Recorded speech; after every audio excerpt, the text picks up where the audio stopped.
uma atividade, de uma prática, de uma ação na igreja. Ele me disse: você só tem uma coisa a escolher. Você só pode escolher uma coisa. Eu escolheria adorá-lo. Se não houver mudanças de direção da parte do Espírito, é bem provável que amanhã à noite a gente termine a nossa participação ministrando aqui sobre adoração. O culto domingo à noite é um culto muito propício para se falar sobre adoração. Se for essa a vontade de Deus e direção, amanhã falamos mais. Já estou antecipando porque eu já comecei algo que para terminar é difícil. Jesus preciso parar para entrar aqui.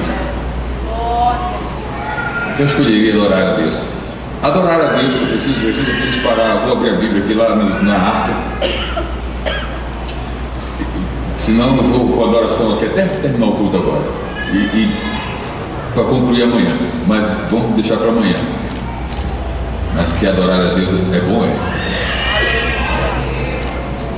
é uma das poucas atividades que realizamos na terra e que continuaremos a fazer no céu.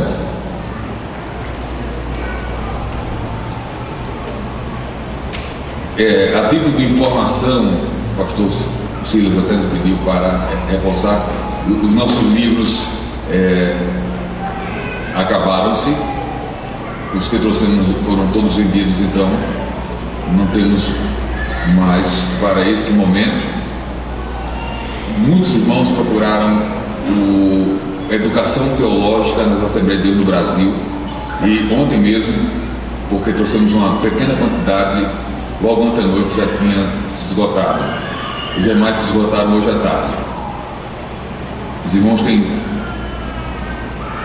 3 opções: podem pedir direto para a editora, para as editoras, pelo site das editoras, eu posso passar no final.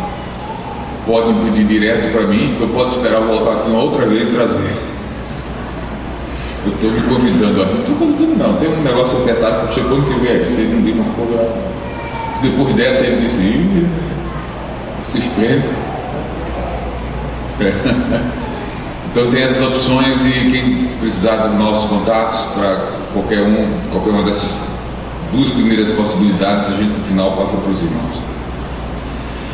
Meus amados, capítulo 6 de Gênesis. Quem não pôde estar por alguma razão ontem à noite aqui? Algumas mãos. Desde ontem à noite, em direção do Espírito, no contexto dessa escola bíblica para obreiros e família, nós estamos trabalhando o tema família a serviço do Senhor, e a partir da experiência de Noé e sua família. E capítulo 6 de Gênesis, capítulo 7 de Gênesis, capítulo 8 de Gênesis e capítulo 9 de Gênesis são textos bíblicos que esperamos até amanhã à noite explorá-los para cumprirmos a responsabilidade aqui que nos foi confiada. Até hoje pela manhã nós estávamos nos preparando para entrar na arca. Desde ontem à noite falamos sobre o chamado de Noé. Falamos ainda ontem à noite que o nosso chamado no ministério tem implicações e afeta diretamente os nossos relacionamentos familiares, a nossa vida em família. Falamos ainda ontem à noite de que como a maneira maneira como administramos isso vai atrair bênçãos e prosperidade para o nosso ministério, ou, do contrário, trará muitas dificuldades. Hoje pela manhã falamos ainda no contexto dos relacionamentos a partir da vida e dos tempos de Noé. Falamos dos relacionamentos familiares, pais e filhos. À tarde foi algo mais específico para obreiros, mas pela manhã nós ficamos com o machado na mão, prontos para começar a construção da arca. E é com esse propósito que nós estamos hoje, agora nesse sábado à noite, depois de termos trabalhado as questões familiares, de relacionamentos, etc., passarmos para o serviço de forma mais específica. E para isso eu parto nesse momento do que está escrito em Gênesis capítulo 6, versículo 22. Depois de toda a recomendação de Deus dada a Noé, o verso 22 do capítulo 6 de Gênesis diz: assim fez Noé, conforme tudo o que Deus lhe mandou, assim o fez. Para no verso 7, no capítulo 7, sétimo verso 1, lermos: depois disse o Senhor a Noé: entra tu e toda a tua casa na arca, porque te hei visto justo diante de mim nesta geração. Quero partir desses dois versículos. Após as recomendações diretas do Senhor, diz a Bíblia que Noé assim o fez, ou seja, obedeceu na íntegra toda a direção de Deus no processo de construção da arca. Enquanto eu olhava para o texto, me saltou aos olhos aqui na Bíblia um versículo do lado esquerdo da minha Bíblia. No contexto das recomendações de Deus para Noé, o capítulo 6, verso 14, diz assim, ou começa assim: faze para ti uma arca de madeira de gofer. Ou faze para ti uma arca de madeira. O que me saltou aos olhos aqui é que Deus diz para Noé: faze para ti uma arca de madeira. Só que quando nós vamos analisar a história, e agora nós somos privilegiados porque nos debruçamos sobre a Bíblia e conhecemos a história, começo, meio e fim. Mas quando Noé recebe a ordem de Deus: faz para ti uma arca de madeira, ele não sabe ainda o meio e o final da história. Ele está a par do começo, da ordem de Deus, que diz para ele: faze para ti uma arca de madeira. Só que quando nós vamos conhecer o desenrolar da história, nós vamos descobrir, e Noé também vai descobrir, que embora Deus ordenou que ele fizesse uma arca, faze para ti, no final de tudo, Noé não ficou com a arca.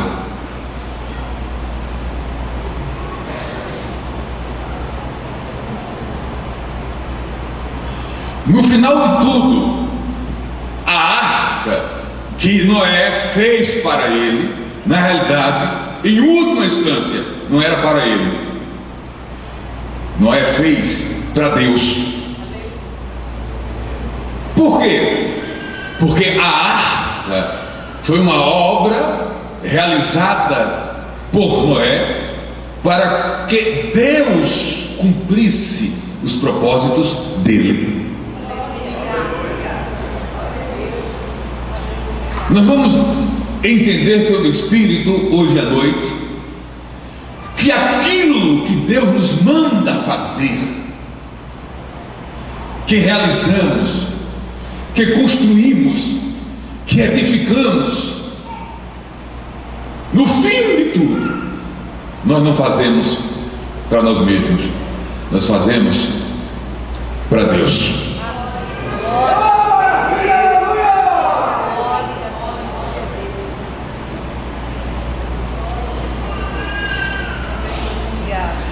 Foi para Noé, enquanto Noé pôde desfrutar do tempo que Deus determinou que ele estivesse na arca.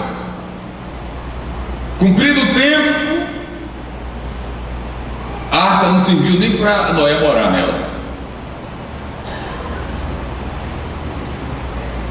Não temos essa informação. Deus não chega e diz para Noé depois: tudo bem, acabou o dilúvio, sai você, sai a família, sai todo mundo, agora faz o seguinte, aproveita a arca e adapta e faz uma casa para você. Não. A arca só serviu para o tempo em que durou o dilúvio, até as águas secarem. Serviu por um tempo.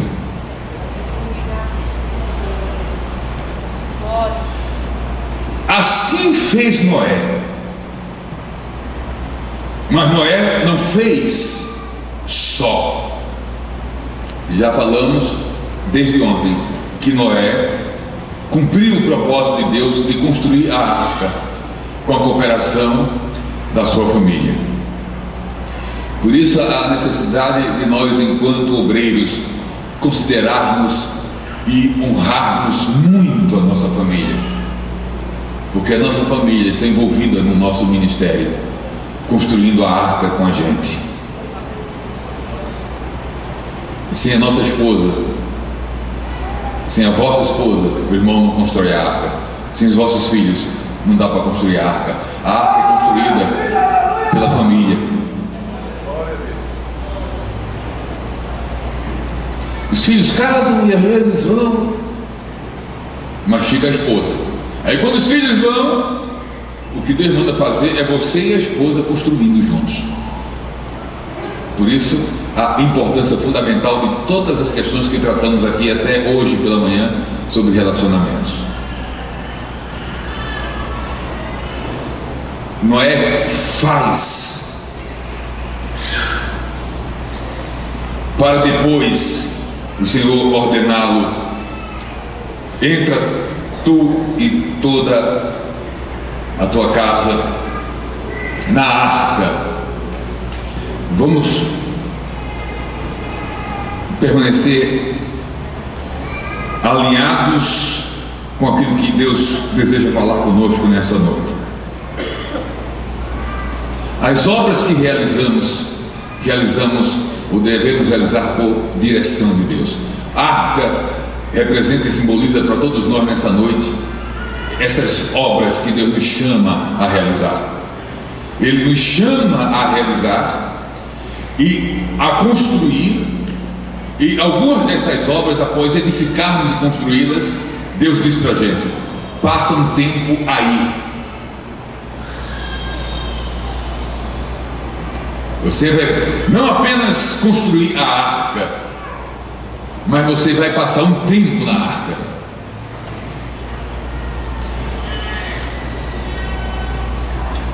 Noé passou um tempo de edificação, e quando completou a construção da arca com a sua família, Deus disse: entra agora.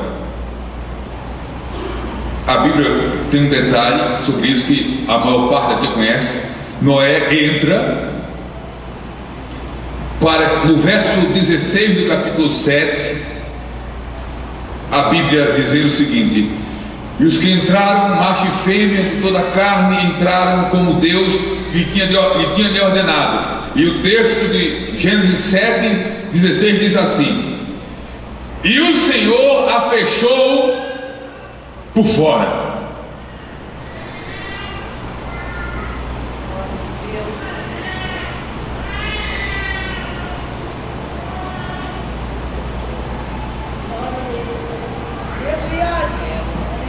Quando a Bíblia diz e o Senhor a fechou por fora, está dizendo só quem pode abri-la é quem a fechou.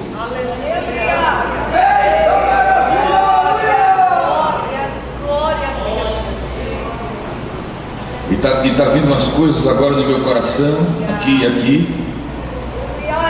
Glória a Deus.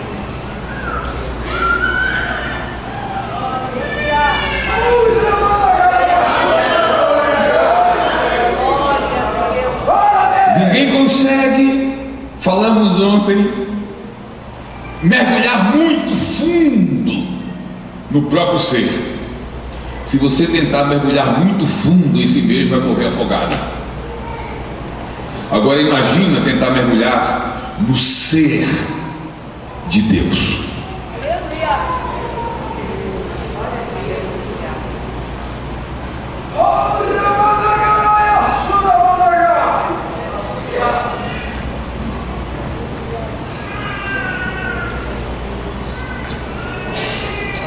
Eu só vou saber expor, eu não vou saber explicar.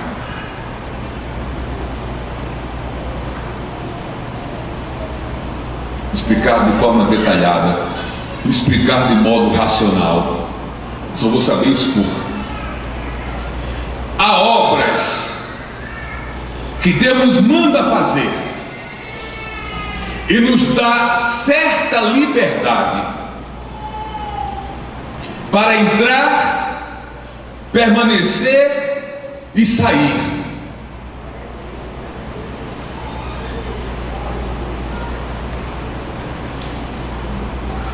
Mas tem obras que Deus nos manda entrar e fecha a porta por fora.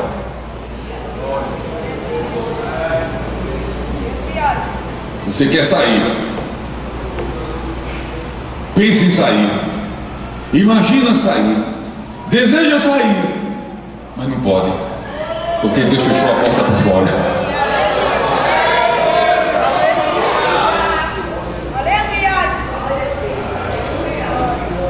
Noé está dentro da arca com a família. Você entra nessas arcas com a sua família. A mulher, às vezes, é só uma conjectura. A mulher diz: meu filho está demorando demais. Deus falou alguma coisa para você? Não. Desde que a gente entrou, ele está calado. Mas demora demais. E os meninos dizem: ô pai, meu filho, eu não tenho resposta. Mas Deus não falou nada desses dias. Desde que nem entramos, Deus não falou mais nada. Não dá para sair não. Não dá. A porta está fechada por fora.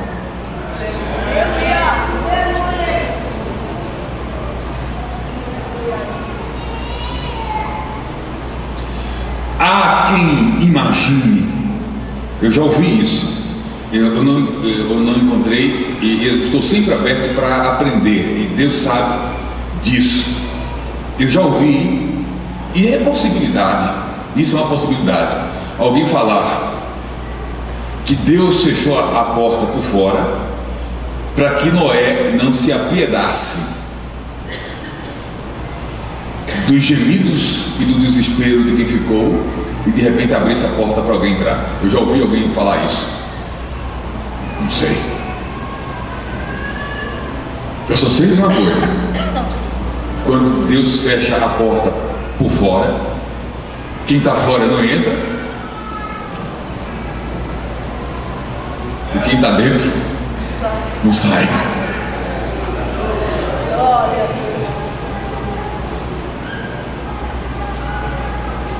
Eu estou falando Eu estou falando aqui de realidades vivenciadas por obreiros e famílias que estão aqui nessa noite.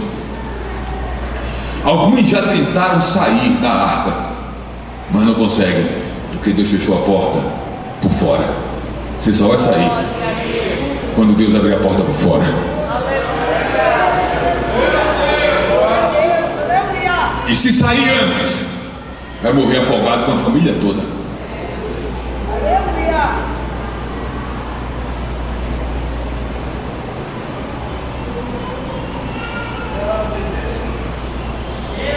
Mas não consegue, porque nesse caso não tem jeito. Deus nos prende, pastor Silas. Deus nos prende em algumas situações e ficamos refém. Mas Senhor, e meu livre arbítrio? Já era. Agora a questão não é teu livre arbítrio, é a minha soberania e vontade.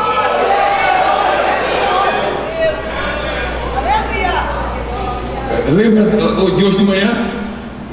Quem estava aqui vai lembrar: Senhor, e meus direitos? Você só tem um direito: de obedecer e ficar dentro da arca, esperando até eu entender que é o tempo de abrir a porta por fora, porque ela só abre por fora.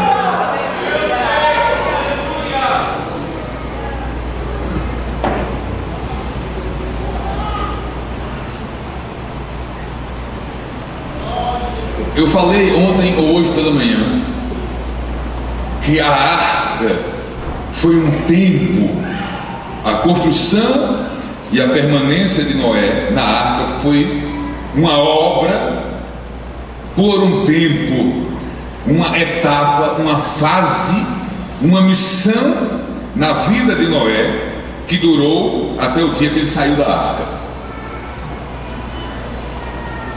Mas ele entra na arca em obediência a uma direção de Deus. Constrói e depois Deus diz: entra.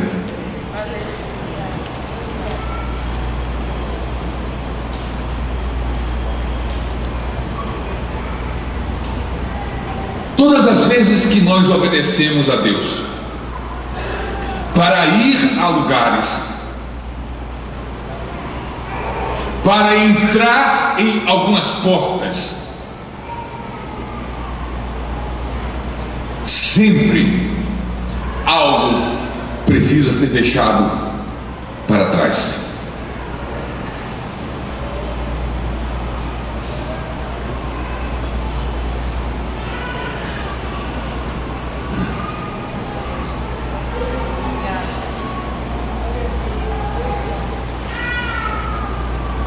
Eu falei a alguém,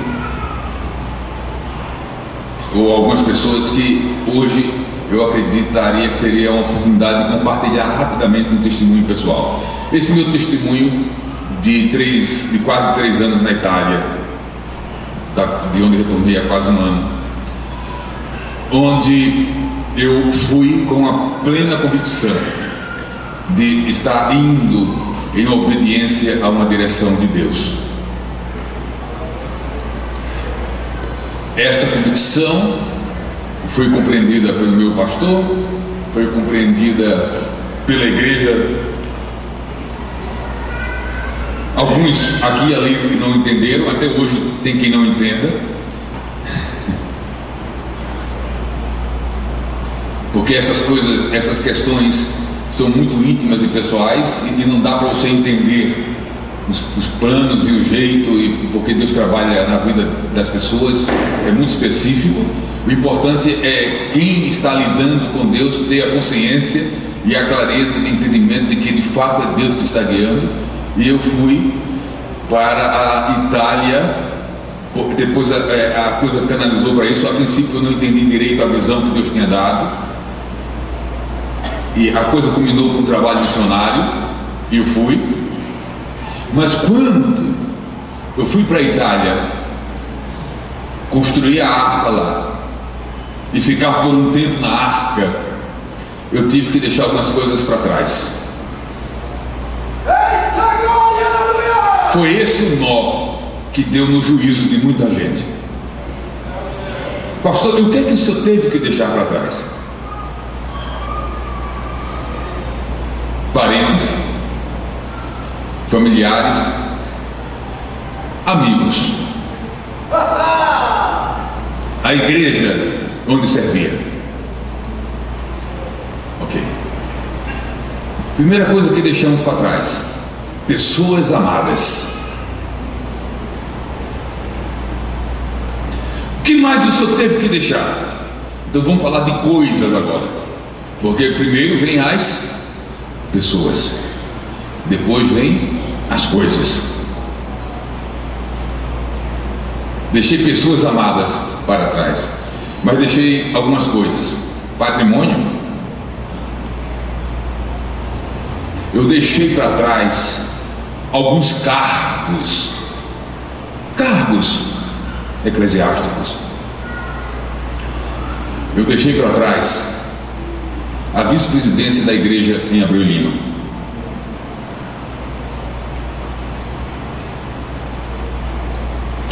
Eu deixei para trás a vice-presidência do Conselho de Educação e Cultura da Convenção Geral. Eu deixei para trás a minha posição de membro diretor nacional da Sociedade Bíblica do Brasil. E eu deixei para trás alguns cargos que eu tinha dentro da minha convenção estadual e na UMADEM, que é uma união de ministros do Nordeste, que eu nem me lembro mais que cargos eram, porque era tanto cargo. Eu deixei para trás as agendas no Brasil.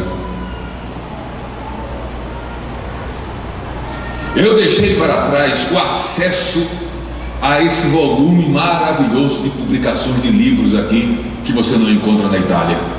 Quando eu voltei depois de 3 anos, que eu entrei nas livrarias aqui, eu fiquei desesperado, querendo comprar tudo.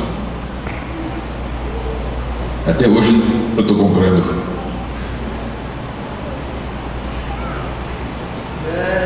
Mas eu tive que deixar para trás essas coisas.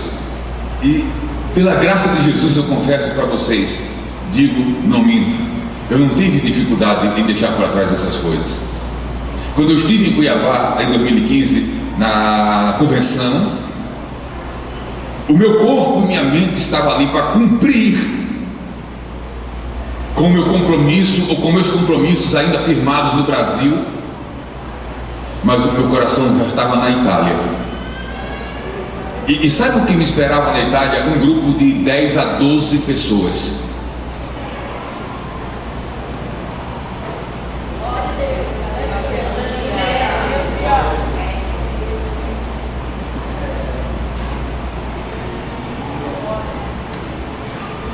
Uma das coisas que me ajudou a não pensar muito nas coisas que eu deixei para trás, principalmente nas coisas, foi que nenhum dos cargos que eu deixei, nenhum dos cargos que eu declinei, nenhum dos cargos que eu entreguei, nunca foram meus. Os cargos que ocupamos não são nossos, são oportunidades que Deus nos dá para servir através desses cargos.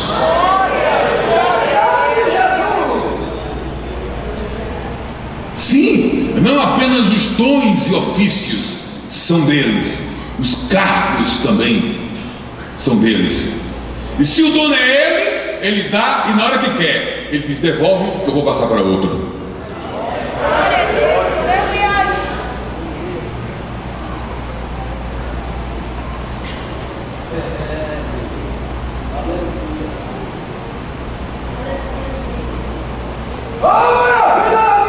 E aí fui construir uma arca na Itália.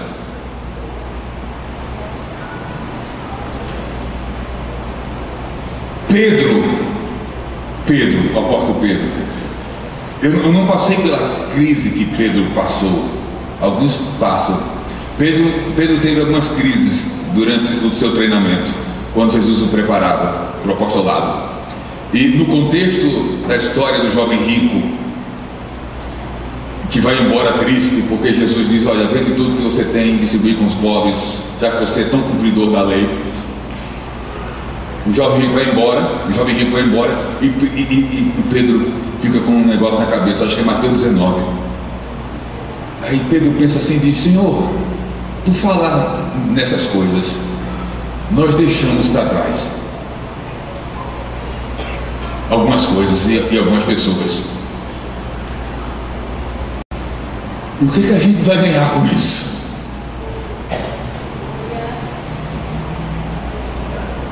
Aí Jesus dá uma resposta que eu não vou entrar, não dá para entrar no significado da interpretação da resposta. Nessa vida, 100 vezes tanto de casas, de família, e por fim, a vida eterna.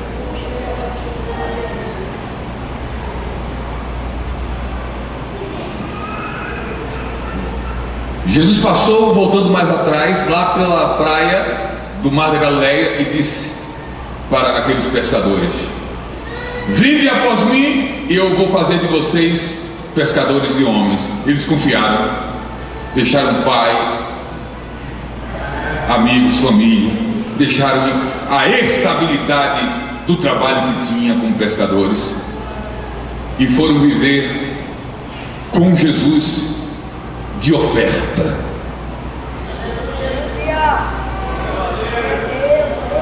Você já pensou nisso? Que Jesus passou 3 anos de ministério sem salário fixo? Não era a liderança judaica que mantinha Jesus com um salário, não. Jesus viveu 3 anos de ministério com oferta.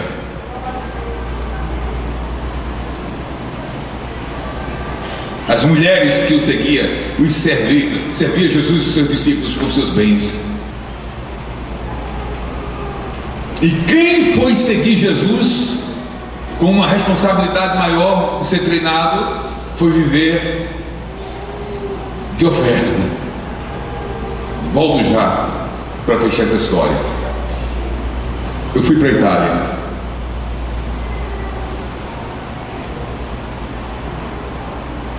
A igreja em André Lima me manteve, mas a igreja me manteve porque entrava oferta na caixa de missão para me manter na Itália. E é caro manter um missionário na Europa. Vocês têm aqui. E o missionário lá na Europa, na Bolívia, nos lugares onde os irmãos têm missões, ele está lá vivendo pela fé, crendo que vai entrar oferta aqui para sustentar ele lá.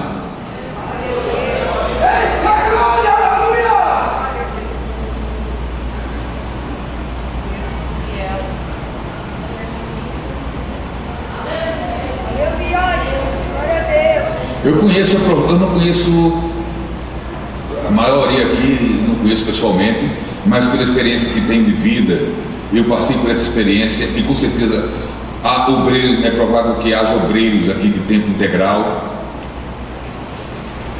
que, como eu, teve que largar um bom emprego. Lá atrás, eu estou falando, vamos botar 20 anos atrás, de você deixar um emprego de 20 salários mínimos para ir viver com uma ajuda de custo de R$700.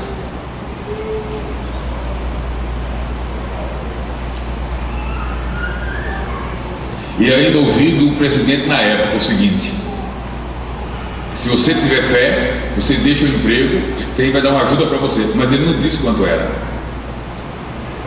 Ele disse: vou falar com a mulher, eu não vou construir arca só. Minha filha, meu filho, que você decidir, estamos juntos. Tá bom.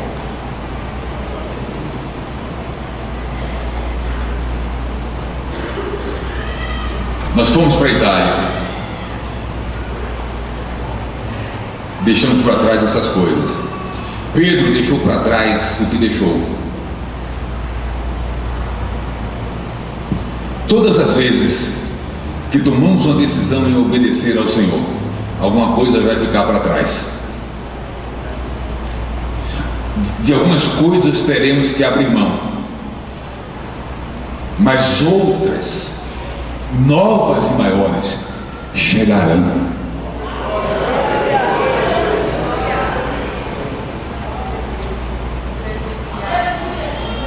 Eu posso me lembrar agora de Abraão. Abraão era próspero, era rico, estabilizado, Ur dos Caldeus, entre o Tigre e o Eufrates, região fértil.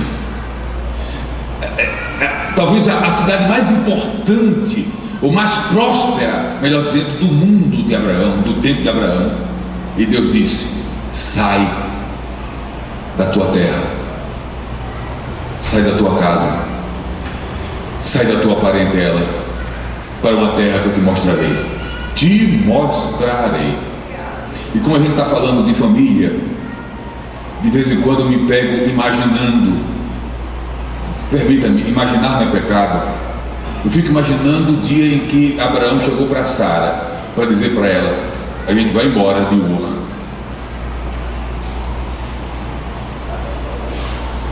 E qualquer mulher no mundo natural perguntaria. Eu fico imaginando isso. É imaginação, não é doutrina, é imaginação. Eu fico imaginando Sara perguntando: e a gente vai para onde? E ele dizendo: esse é o problema. Quem me mandou sair disse que só vai dizer depois.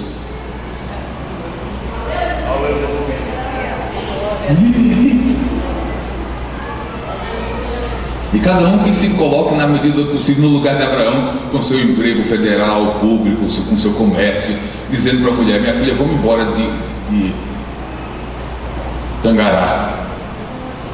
E o comércio? A gente vai vamos vender, juntar as economias e ir com o que tem. Mas quando a gente está indo no amor, esse é o problema. A gente bota a mudança no caminhão e em algum momento ele vai dizer: sai por aí. Se ela tiver muita fé, ela vai dizer: tá bom, estou contigo nessa. Se ela não tiver, ela vai dizer: vai só.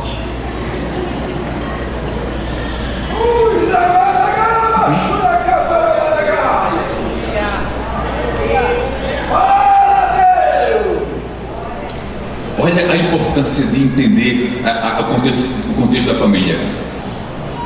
Sara foi.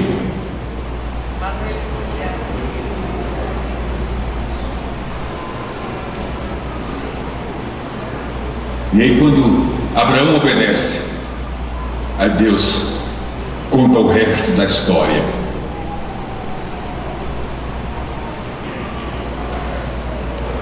Engrandecerei o teu nome, farei teu nome grande. Abraão, você tinha um nome em Ur, mas não dava para fazer crescer teu nome em Ur. Você estava muito limitado em Ur. O meu projeto na tua vida é fazer teu nome maior do que era em Ur. E lá não dava para fazer isso. No meu projeto na tua vida, você tinha que sair de Ur. Já que você saiu, engrandecerei sobremaneira o teu nome.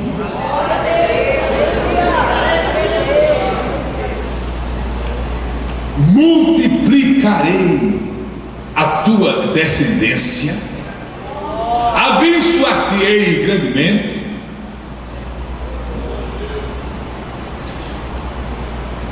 Olha para o norte, olha para o sul, olha para o oriente, olha para o ocidente. Você estava assim, está vendo tudo isso? Viu? Toda essa terra eu te darei. E sobre a descendência, mais na frente, numa crise de Abraão, Deus o chama para fora da tenda e diz assim: vem cá, conta as estrelas.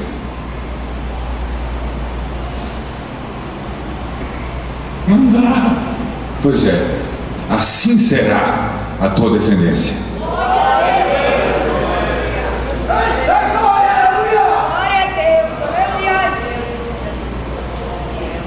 Para nos fazer prosperar, muitas vezes Deus primeiro nos desestabiliza. Porque quando Ele nos desestabiliza, nós transferimos a nossa confiança para Ele e não para as coisas que nos traz segurança e estabilidade. Porque no fim de tudo, a nossa estabilidade está nas mãos dele. Não está no governo federal, não está no governo estadual, não está no governo municipal, não está na multinacional, não está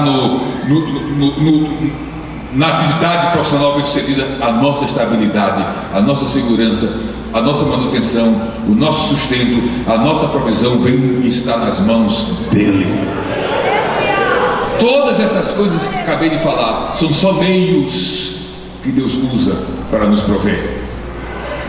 Quando ele nos manda largar um desses meios, ele já tem outro pronto.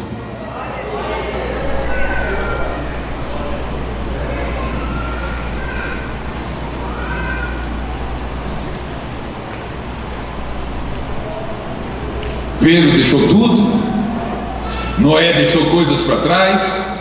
Eu vou voltar para a arca. Vou voltar para a arca.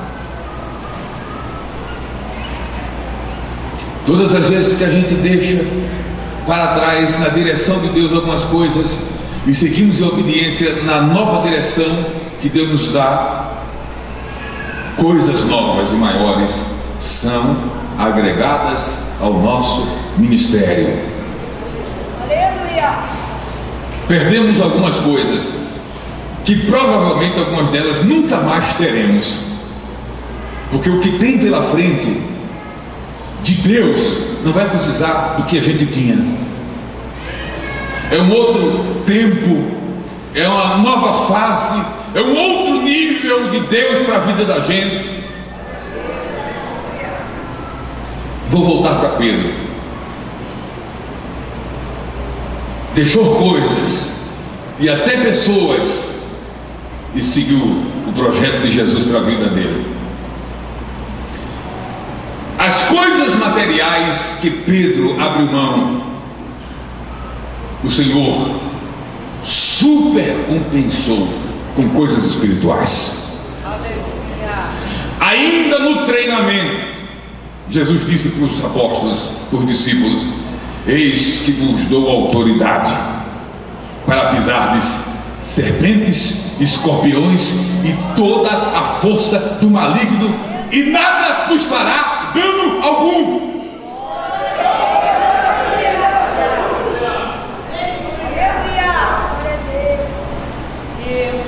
Há uma coisa na nossa vida ministerial que cresce proporcionalmente com obediência, e essa coisa se chama autoridade.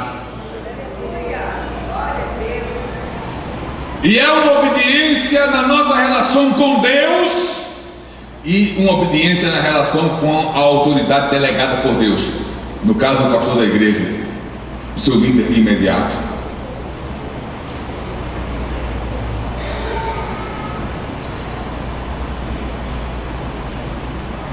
Quanto mais obediência, mais autoridade eu tenho. Mais a autoridade me é liberada e otorgada.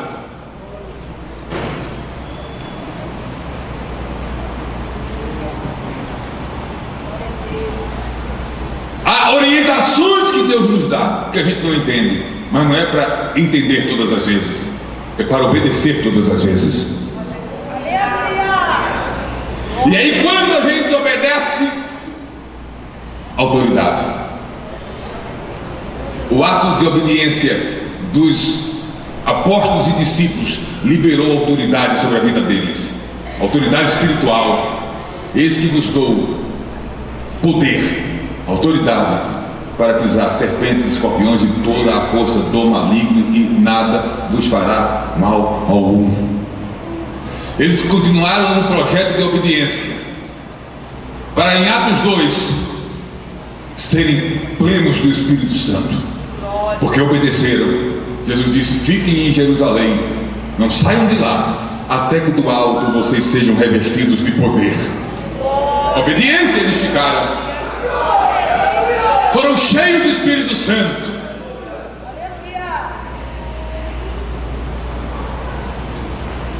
E acontece uma coisa, aconteceu com eles, não tem que acontecer com todo mundo, mas à medida que essa autoridade e esse poder de Deus crescia cresciam na vida deles, isso não é uma regra nem uma doutrina.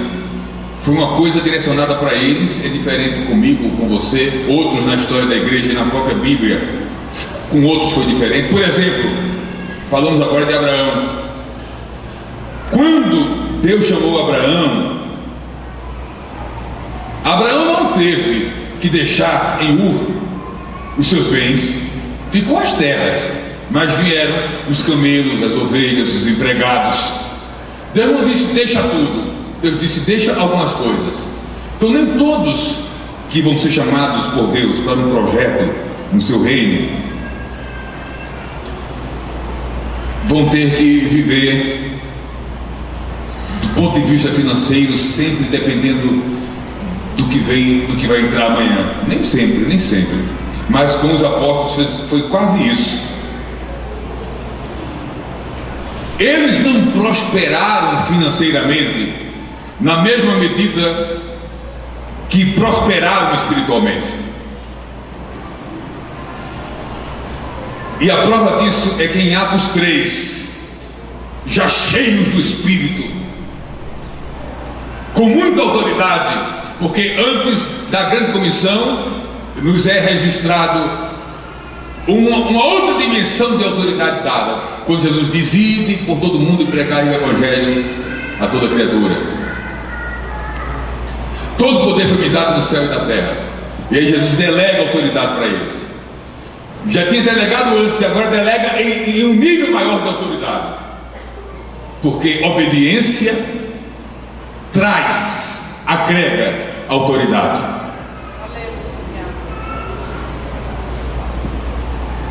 Eu era líder de jovem na igreja, líder de jovem, e eu estava debaixo da autoridade do meu pastor, da autoridade espiritual do meu pastor. Atenção para esse testemunho, depois a gente volta para Pedro e João. E jovem, em todas as épocas, os jovens têm ideias avançadas. Sempre tem. Aí um grupo de jovens chegou para mim e disse: irmão, está aí, eu era o líder da juventude, nós temos um projeto para implantar na mocidade da igreja. Uma ideia. Eu disse: conta para mim. E eles contaram. Quando eles começaram a contar, eu não disse para eles, eu já pensei assim, fiz: ih, vai passar não. Eu vi assim, ó, conte mais, diga mais, é isso, é aquilo. O projeto não era ruim, era bom, só não estava no tempo, porque tudo tem um tempo. Aí eu ouvi, para não desestimulá-los, eu disse: eu vou falar com o pastor. Eu já sabia. Eu conto isso muitas vezes na frente do meu próprio pastor, que foi um dos pastores setoriais meus, e o membro e os obreiros auxiliares, com o tempo, vai conhecendo alguns detalhes do pastor. No domingo, daí da tribuna, a igreja olha para o pastor e percebe se ele está bem ou não. Eu fui para uma escola bíblica e no meio do caminho, o irmão, a primeira vez que eu fui nessa escola bíblica, depois pela graça de Jesus eu voltei mais umas 3 ou 4 vezes. Aí no meio do caminho, um motorista todo preocupado disse: pastor, olha, é o seguinte, o nosso pastor tem um negócio que ele precisa dizer para o senhor antes de chegar lá. É a primeira vez que estou aqui. Não pode falar. É o seguinte, primeiro, cuidado com o horário. Cuidado, irmão, se eu me perder, eu vou voltar para Pedro e João, eu vou voltar para a história da autoridade. Tem uma história que na outra assim. Disseram que eu tenho uma mente muito acelerada. Eu acho que eu não tenho, não. Aí o irmão fez: olha, é o seguinte, primeiro, cuidado com a hora. Quando o pastor disse: olha, entrega tal hora, não passa, porque senão ele vai levantar e vai pegar o microfone. Eu fiz: está certo. Outra coisa, quando o senhor começar a pregar e porventura o senhor virar assim, olhar para o pastor, se ele estiver sentado, mexendo nos dedos assim, sentado, fazendo assim, o senhor está quebrado. Se ele fizer assim, pastor, baixar a cabeça e mexer nos dedos, Pode pedir graça e misericórdia. Tudo isso no carro. Agora, se ele fizer assim, ele está gostando. Eu disse, cuidado, é muita informação, é muita informação. Aí eu chorei. No culto de abertura da escola bíblica, era no domingo à noite, e a segunda começava a escola, eu preguei. E quando pregar, o pastor disse: vamos ouvir o pregador. E ele vai pregar até 8h45. Opa! Aí comecei. Pai, Senhor, uma bênção, obrigado por estar aqui, tá? Obrigado por vir, tá? E entrei na mensagem. Aí Jesus abriu a porta da graça, da misericórdia. Eu fui pregando. Aí sem querer, eu olhei para trás. Ele estava.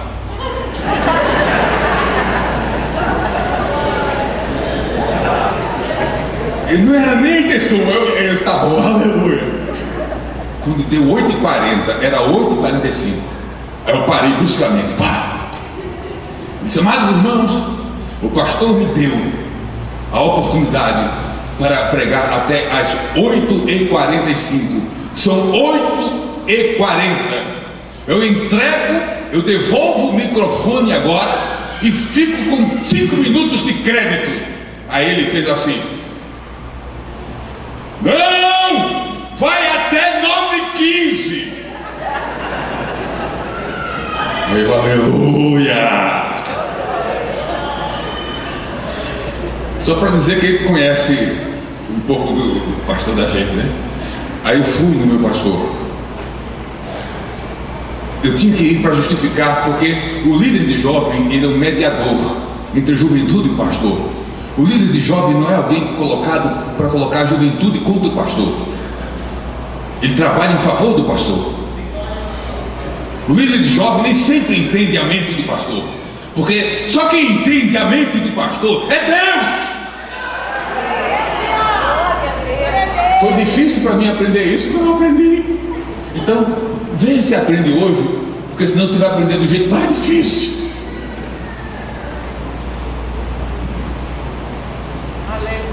Aí eu fui lá no pastor, eu já sabia os detalhes. Eu disse: pastor, meu filho. Pastor, é o seguinte, os jovens me procuraram, eu tinha que falar para o senhor. Eles vieram com uma ideia, com um projeto. Aí ele fez assim. Eu disse: pronto, é o primeiro sinal. Se der 3 picarros, pastor, a ideia é a seguinte, assim. Eu terminei por educação. No 3º picarro ele já deu a resposta. Aí quando eu terminei, ele fez: vamos orar. Tá bem, pastor, muito obrigado, filho. Aí reuni o grupo, sentei no grupo, disse: eu fui lá, conversei com o pastor: e aí? Eu disse: bom, aí é o seguinte, a ideia é ótima, mas não está no tempo. Não, o pastor não entende, é quadrado, é redondo, é isso, é aquilo, tá? Não é isso. Nós temos que respeitar a visão do pastor. Se ele entendeu que não é o tempo, tem que respeitar. Não cria essa imagem do pastor. Se não dá para colocar esse projeto agora, vamos orar. Foi Deus quem deu para vocês? Então, se Deus deu, Deus vai criar a situação para que o projeto seja implantado. Vamos orar para o nosso pastor. Aí eu orei para conversar com os jovens.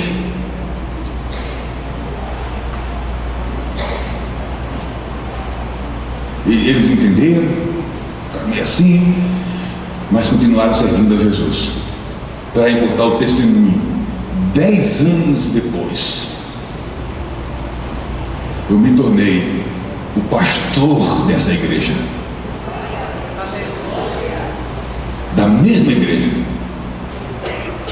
E aí chegou o tempo de implantar o projeto, porque depois de 10 anos o projeto agora era viável,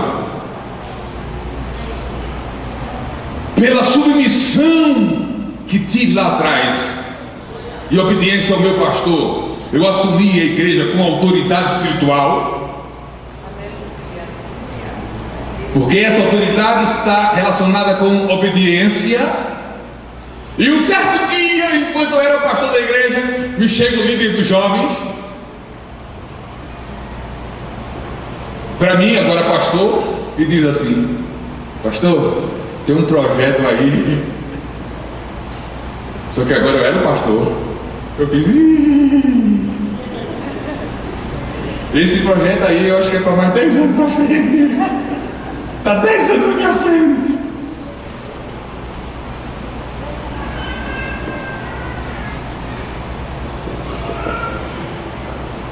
A nossa autoridade espiritual se relaciona com a nossa obediência a Deus e a autoridade delegada por Deus. O Espírito desceu em Pentecostes, eles foram cheios do Espírito Santo, mas não prosperaram financeiramente na mesma medida que prosperaram espiritualmente. Porque riqueza, prosperidade nem sempre é sinal de bênção. Nem sempre. Nem sempre o crescimento e as proporções do Espírito na nossa vida acompanharão o nosso nível financeiro e econômico. Aí, em Atos 13, Pedro e João vão entrando no templo, e alguém que fazia ponto de esmola na porta do templo olha para eles assim: apóstolos, e pede uma esmola. Atos 3:3. Ele, vendo a Pedro e a João que iam entrando no templo, pediu que lhe dessem uma esmola. Diz o verso 4: e Pedro com João, fitando os olhos nele. Eu quero, me deixe imaginar, por favor. Pedro e João fitando os olhos nele. Eu quero acreditar que nas entrelinhas aqui, antes de Pedro e João fitarem os olhos nele, um olhou para o outro. Eu quero acreditar. E chegaram a uma conclusão: nenhum dos dois tinha uma moeda para dar,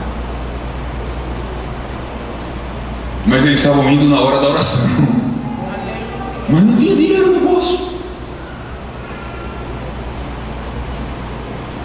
A gente vai orar, a medida de Deus hoje vai chegar, não sabemos como, nem quando, nem quanto, mas nós não temos ouro nem prata, mas nós estamos em obediência, e porque nós estamos em obediência, nós temos autoridade. Então, o que nós temos? O que nós temos?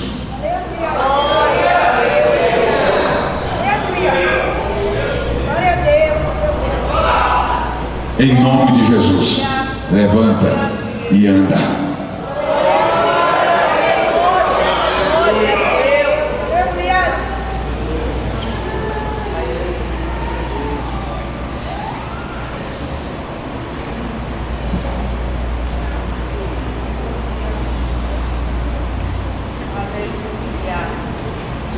Noé entrou na arca, que foi fechada por fora,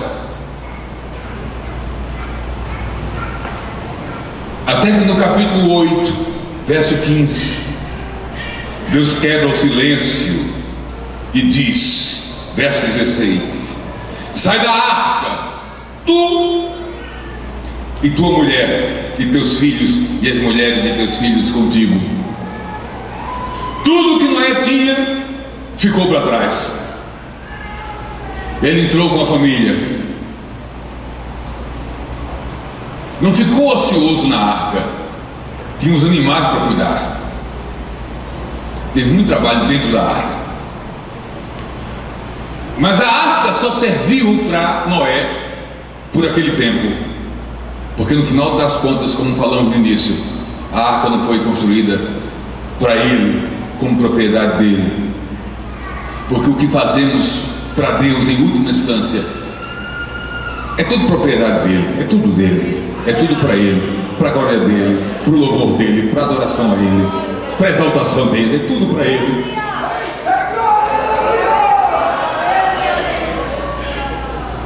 O que Noé tinha, que eu não sei, ficou. As águas do dilúvio levaram. Mas diz o verso 9: após sair da arca, e se Noé saiu da arca, foi porque a porta que Deus fechou por fora, Deus a abriu. Agora você sai. Agora você sai. E ao sair, o capítulo 9, verso 1 de Gênesis diz assim: e abençoou Deus a Noé e a seus filhos. Mas Noé não já era abençoado? É claro que sim. O que nós temos aqui é uma nova medida de bênção. Aleluia! Glória a Deus. Deus tem medidas novas de bênção, de autoridade, de poder, de graça, de revelação, de visão, para quem resolve e decide obedecer. Faz um ano que eu voltei da Itália e eu não me canso de ser, não param de me perguntar, desde que eu voltei da Itália. Quando eu coloquei o pé em Pernambuco, na mesma semana alguém me perguntou: está voltando para a vice-presidência da igreja?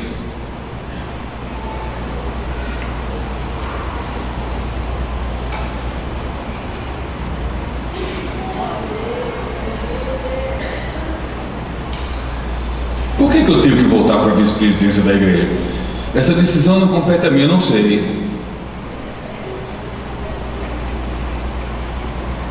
E os outros cargos que o senhor tinha não eram meus, nunca foram. Eu não tinha, eu ocupava. Glória a Deus.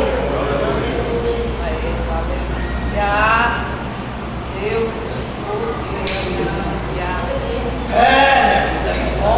Você não tem, nós não temos, nós ocupamos. Aleluia.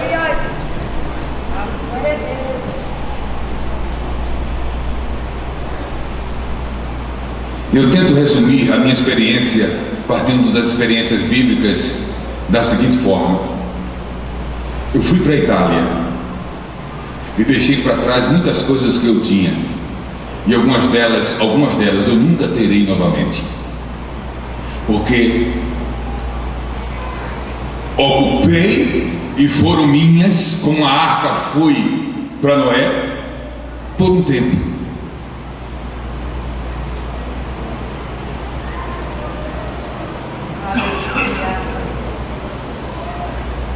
Eu fui e deixei coisas que algumas delas eu não terei mais.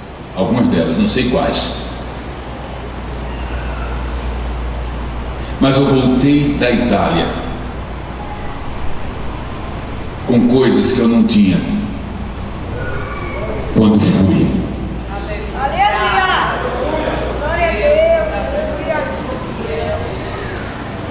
Glória a Deus. Glória a Deus. Cargos não, coisas de Deus, espirituais.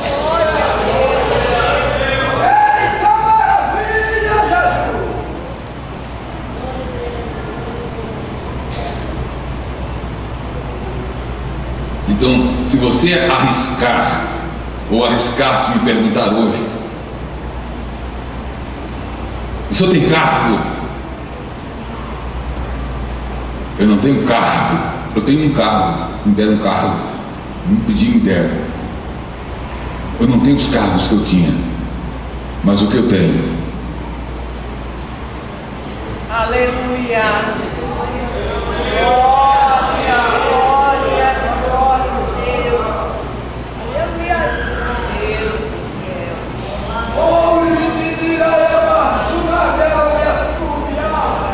E se você for mais a fundo comigo e perguntar: o que você preferiria? O que tinha e o que tem? Ou o que tem? Eu nem pisco. Porque o que eu tenho hoje, eu nunca tive na medida que eu tenho.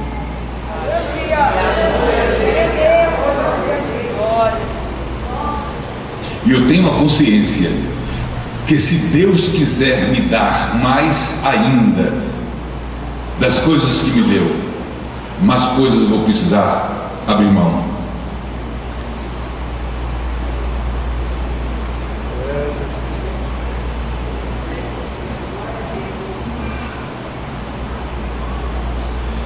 Noé sai,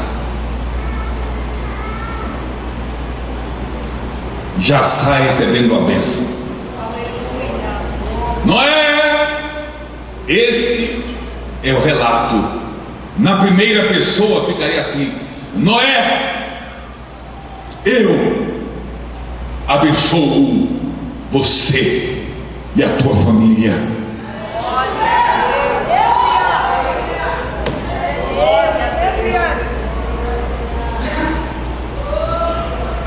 Noé, eu te abençoo junto com toda a tua família.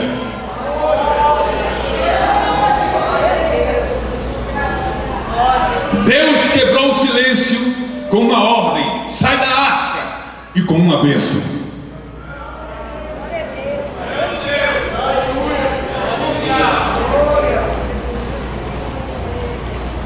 Não vai dar para ficar com a bênção nova,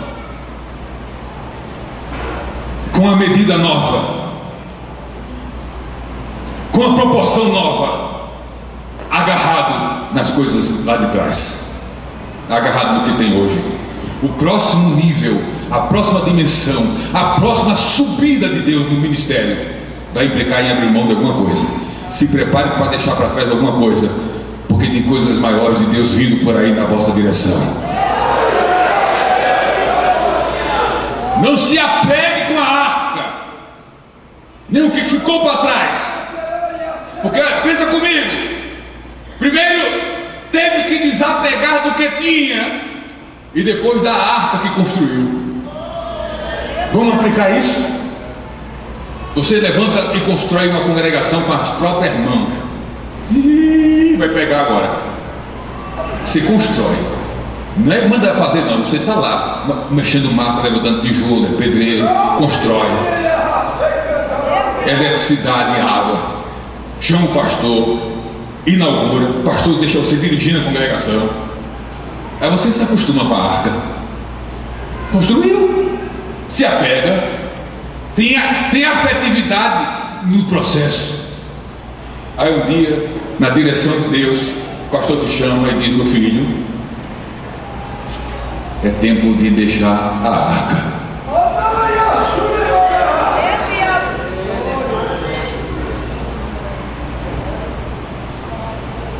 O que fazer?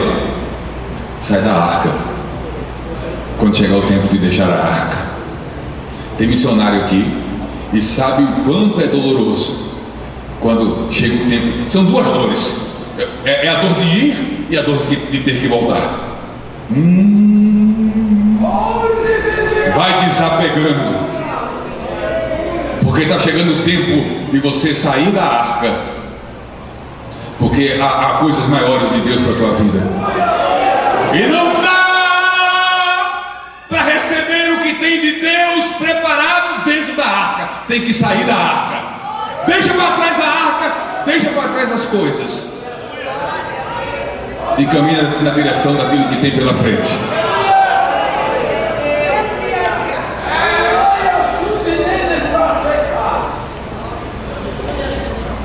Renúncia, obediência que atrai autoridade, obediência que nos aproxima de Deus, obediência que produz intimidade com Ele. Noé andou com Deus. Abraão, meu amigo.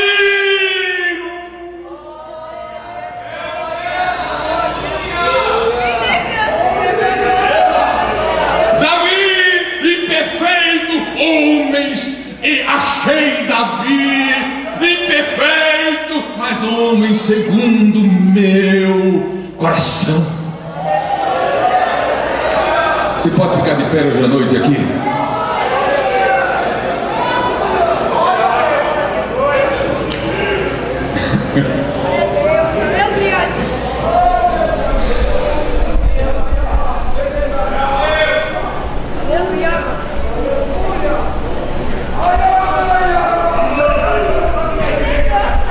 O Senhor falou numa igreja hoje à noite aqui. Eu não tenho dúvidas. Mas falou para alguns mais forte do que para outros. Eu gostaria de chamar aqui à frente para orar por aqueles com quem hoje à noite aqui Deus falou mais forte. Eu quero orar por você. Não vou precisar explicar, porque o Espírito Santo já fez você entender tudo.